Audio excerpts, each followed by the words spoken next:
Rabobank's Benjamin Pickton is out with a new report warning the global economy is being, quote, reorganized before our eyes into two competing blocs centered on the U.S. and China, with more countries progressively lining up to join the China side.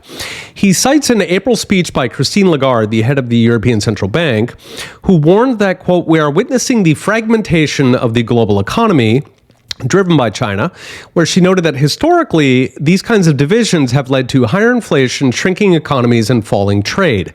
This echoes similar recent warnings from the IMF about, quote, structural decay, shrinking economies in future. This division is accelerating as the U.S. and China tit for tat over political disputes.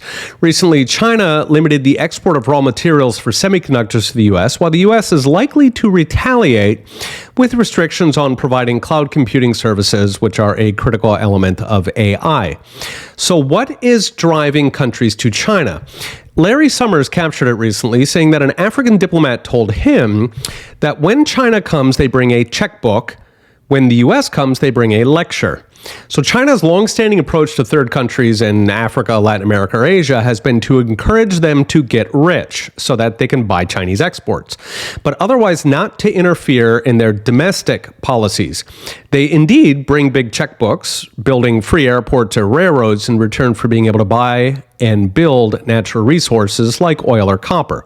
So China gets the raw materials. The home country gets free airports, plus it can actually monetize a resource that was sitting unused, and China gives them no grief if they are a dictatorship. In fact, China actually helps those countries remain stable by helping them suppress domestic dissent, such as the color revolution type university movements we saw in the Arab Spring. In essence, China is trying to make the whole world into a Singapore, politically stable, one-party autocracy that gets rich and buys Chinese stuff.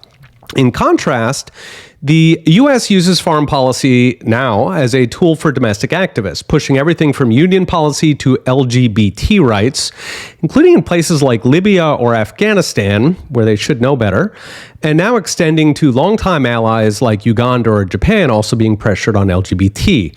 Last year, the U.S., of course, upped this game, crippling the U.S. dollar as a reserve currency by seizing Russia's central bank dollars to try and crash their banking system. That put the whole world on notice that we will crash you if we don't like you. So China tells these regimes that we want you rich and secure. The U.S. offers instability and impossible woke political demands. Brilliant.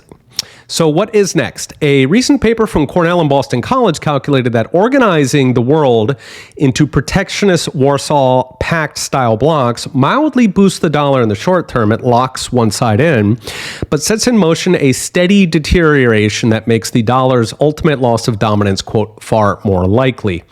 So how to stop it? Easy. A more humble, less interventionist policy that learns to respect and tolerate other countries without becoming a world policeman who uses every regional conflict or difference of opinion as an excuse to pick one side and make them into a fresh enemy. China is successfully luring countries one by one into its anti-dollar bloc. The U.S. needs to stop doing their work for them.